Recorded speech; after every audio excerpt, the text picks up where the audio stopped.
सही विरार के शहर का विकास कैसे किया जाए, हमारा ध्यान उस पर है। पिछले बदलाव तो कुछ मुझे खास दिखता नहीं है और दिन पर दिन यहाँ पे स्थिति बिगड़ते गई है। जो भी जिस स्तर पे विकास होना चाहिए उस स्तर पे विकास हुआ नहीं। जैसे कि यहाँ पे आरोग्य की समस्या है।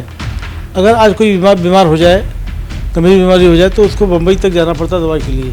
30 वर्षों से सत्ता में बहुजन विकास आघाड़ी थी, उनका शासन था यहाँ पर और उनके द्वारा कुकर्म जो किया गया है, अब उन कुकर्मों को तो साफ करना पड़ेगा ना। नगर पालिका चुनाव के इस क्रम में जो आप देख रहे हैं, लगातार हम लोग उन प्रत्याशियों से मिल रहे हैं जो जनता के बीच में जाने वाले हैं और आप उनसे सवाल करने वाले हैं या उनको चुनने वाले हैं। जो प्रत्याशी आपके बीच जा रहे हैं उनकी बातें सुनने वाले हैं। तो सबसे पहले आपको बता दूं कि यहाँ पे 115 नगर सेवक सीटों पर अलग अलग पैनल्स हैं। भारतीय जनता पार्टी, इसके साथ बहुजन विकास आघाड़ी यानी महाविकास आघाड़ी वर्सेस महाविकास आघाड़ी वर्सेस महायुति का जो रेशियो, इसके अलावा अपक्ष यानी निर्दलीय बहुत सारे उम्मीदवार हैं।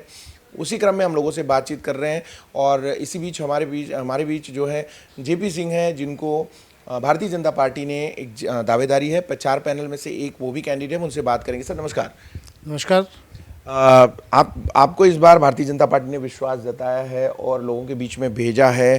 तो सर, आप शिक्षा क्षेत्र में सेवाएं देते हुए अब आप जनता के बीच में जाने के लिए तैयारी कर रहे हैं। तो आपके वार्ड सहित पूरी जरा क्या प्लानिंग है आपकी, किस तरीके से आप जनता की तकलीफ़ों को दूर करेंगे? अगर जनता चुन के देती है तो क्या कहेंगे आप?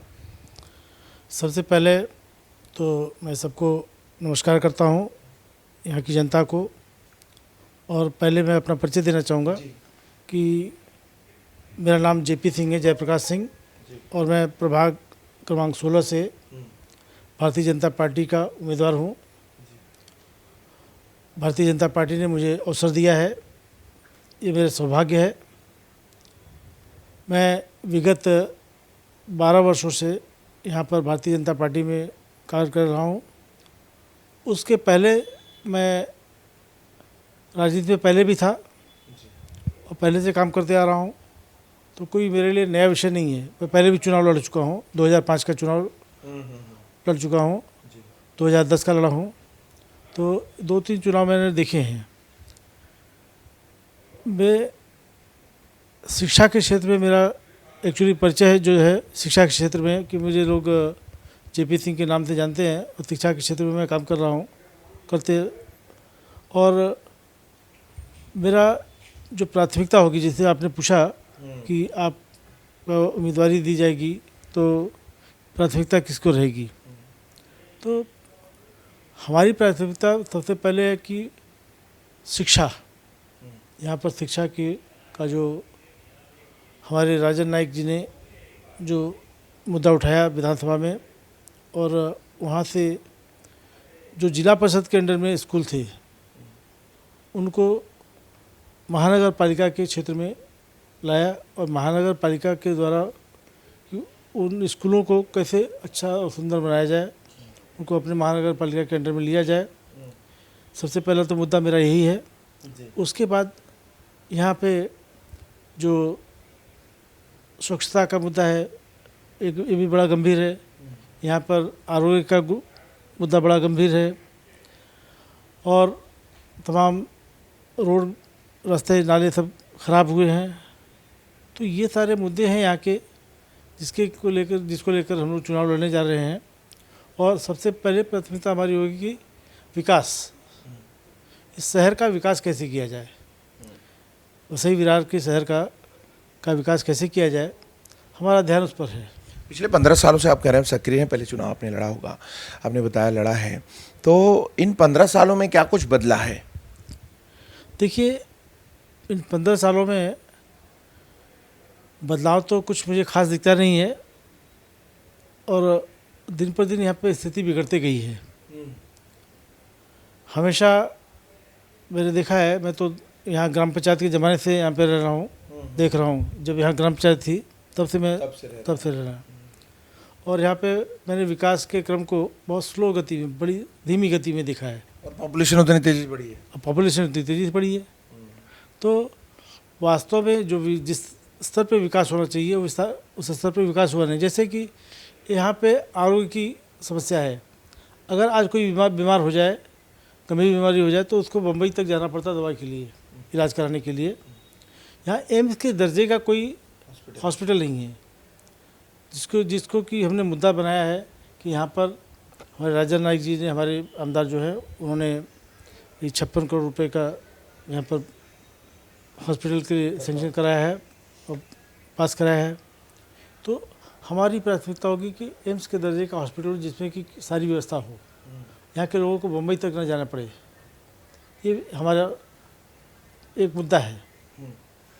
तो विकास के जो एजेंडे आप लेके चल रहे हैं, जिसमें आपने सबसे पहले प्राथमिकता दी स्वास्थ्य को, शिक्षा को, इस तरीके से, तो जो ये वार्ड है आपका, जो जिस वार्ड के लिए आप दावेदारी प्रस्तुत कर रहे हैं, उस वार्ड में प्रमुख रूप से आपको क्या लगता है कि 3-4 ऐसी चीज़ें हैं जो सॉल्यूशन आप कर पाएंगे या फिर करने के लिए आप प्रस्ताव रखते हैं? आपके उन चीज़ों को क्या आप पहचान रहे हैं? क्योंकि आप कह रहे हैं कि सालों से आप रह रहे हैं, मतलब नगर पंचायत नहीं थी तब से आप यहाँ हैं, ग्राम पंचायत। देखिए, यहाँ की जो समस्याएं हैं, समस्या मैंने बताया ना कि समस्या तो तमाम है।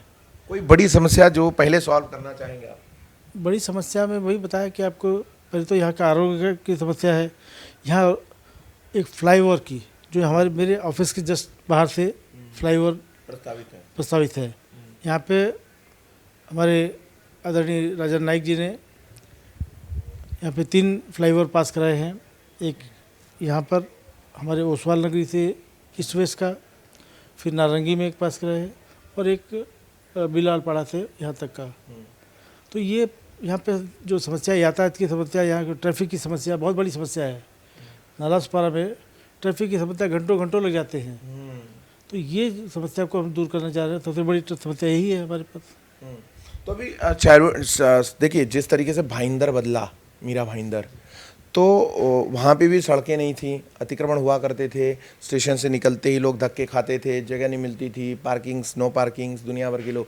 वैसे ही विराट शहर क्यों नहीं बदल रहा? या आप लोगों के पास क्या एजेंडा है आने वाले दिनों में? सड़कें कैसे चौड़ी होंगी जब आप पॉपुलेशन बढ़ा रहे हैं, इंफ्रास्ट्रक्चर डेवलप नहीं हो रहा है? तो आप क्या सुझाव देंगे सरकार को या आपकी पार्टी को?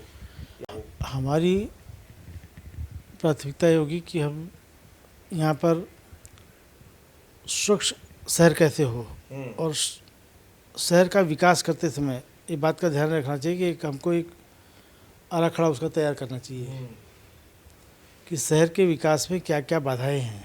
कैसे संभव होगा? अभी तो आपका केंद्र, राज्य, और अभी आप निचले स्तर पर भी, मतलब ग्राउंड लेवल पे भी आप लोग अभी मांग जनता के बीच में जा रहे हैं, तो इसको संभव कौन करेगा?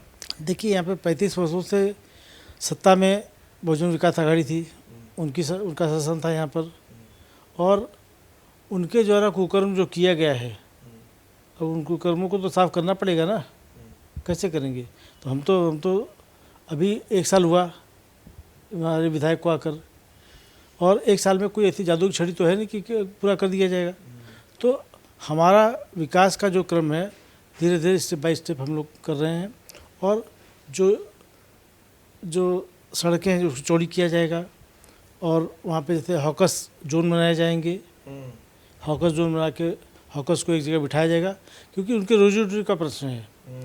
वो भी इस देश के नागरिक हैं, तो उनकी रोजी रोटी न जाए और उनका भरण पोषण हो सके, तो उनको भी सही व्यवस्था मिल सके। तो हॉकर्स जोन बनाया जाएगा, और यहाँ पर जो इलीगल कंस्ट्रक्शन हुए हैं कई जगह पे, तो उनको भी वैध किया जाएगा। अच्छा, हाँ, इलीगल कंस्ट्रक्शन हुए जरूर हैं, लेकिन वो भी इस देश के नागरिक हैं। उन बेचारों का क्या गलती है? उन्होंने अपने जेब से पैसा लगा के अपने परिवार का सबका गहना बेच करके रूम लिए हैं, मकान लिए हैं, और लिया किससे? बिल्डरों से। बिल्डर कौन थे? बहुजन विकास आघाड़ी के लोग थे। इनकी शासनकाल में सब बना है। तो इनकी शासनकाल में जब बना है, तो वो सब चीज़ों को तो हम लोग मुद्दा बनाएंगे ना, जनता के बीच लेके जाएंगे आप। जी, और उससे प्रश्न किया जाएगा, उनसे जवाब देना पड़ेगा उनको।